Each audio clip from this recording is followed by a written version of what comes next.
Political embeds interviewed a Trump supporter this week. It caught my attention. Let's listen to it together.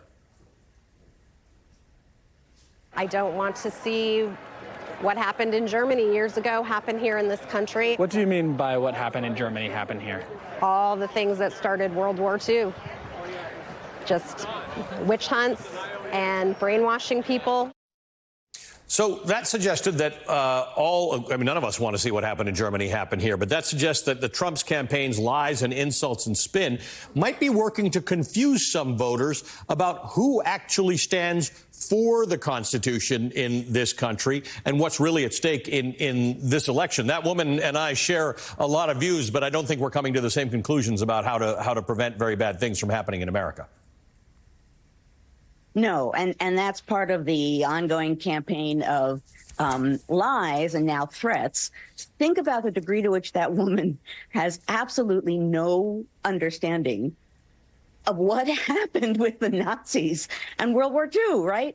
Brainwashing, and the words that she's throwing out are words of the Trump campaign. They have nothing to do with Germany. And it's, we see that a lot with the word fascism being tossed around with no meaning at all. People just have a sense that, it's a bad word. And so we're going to throw it out and we'll attach Nazis to it and we'll attach Democrats to it.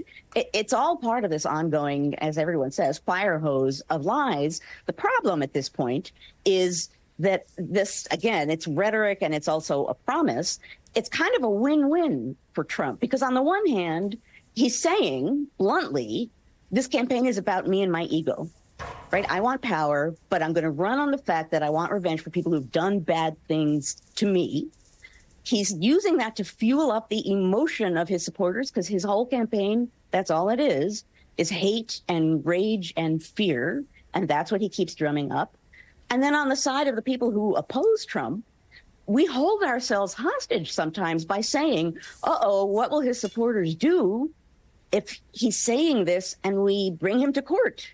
What happens? Maybe we should hold back. And that's another negative impact of what he's saying and doing. I hate the word bully because it seems kind of namby-pamby to me, but that's what bullies do, right? Is they cow people, they intimidate people with language that they may never have to follow through on. Although, as you said at the opening, Ali, I think he does intend to follow through on that kind of threat if he, heaven forbid. But this is a very good point, David, that part of it is just the fear, right? When you do enough of this, Vladimir Putin did this in Russia. You don't have to jail all of the people who don't like you. You just have to jail some of them, and it starts to scare other people. This retribution goes well beyond, let's even call it Hillary Clinton, who, while there would be no justification for locking her up, he was actually her principal political opponent in his race for president.